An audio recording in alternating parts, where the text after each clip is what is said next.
रानीपुर शहर में क़ौमी शरह ते ठहियल क्रॉसिंग सबब हादसा रोज़ जो मामूल बणियल आहिनि। रिपोर्ट करे रहियो आहे अकबर शाहानी।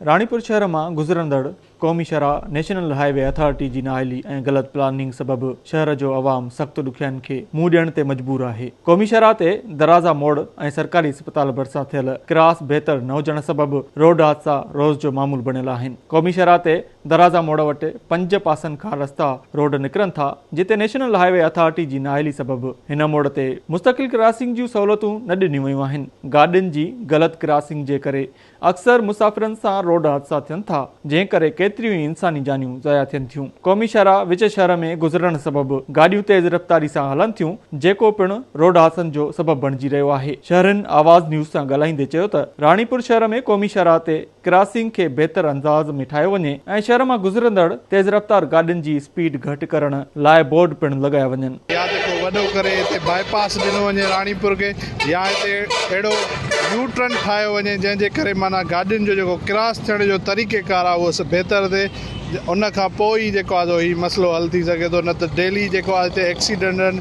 हितां जो माण्हू माना या त शहर जो को माण्हू मरे थो या को आस पास जो हितां जेको क्रॉस करे थो, डेली को न को हादसो आहे ई आहे। कल्ह बि हिते रोड हादसो थियो आहे, तमामु दिलि खे ॾुखोईंदड़ वाक़ियो थियो आहे। हिकिड़ो नौजवान मोटरसाइकिल ते ऐं हेॾा वॾा ट्रालर जो गुज़र पूरे शहर मां विचां क्रॉसिंग आहे। इहो असां वटि इहे हादसा रोज़ जो मामूल बणियल आहिनि। 2-3 एक्सीडेंट ईअं सम्झो हफ़्ते में थियनि था।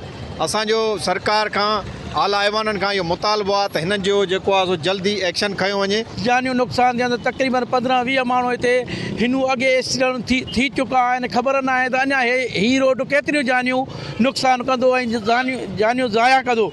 सो उन जे करे असां वज़ीर आला सिंध खे अपील था कयूं त हिन ते को अहिड़ो क्रॉस ठहिरायो वञे जो हिते एक्सीडेंटनि जो मामिलो बंदि थी वञे। सॼे शहर जी कट हितां थी क्रॉस करे, जीअं त हिते 6-7 दग ठहियल आहिनि, होॾां जा बग़ैर कंहिं रुकावट जे गाॾी हीअं बि क्रॉस थी करे, हेॾे बि क्रॉस थी करे।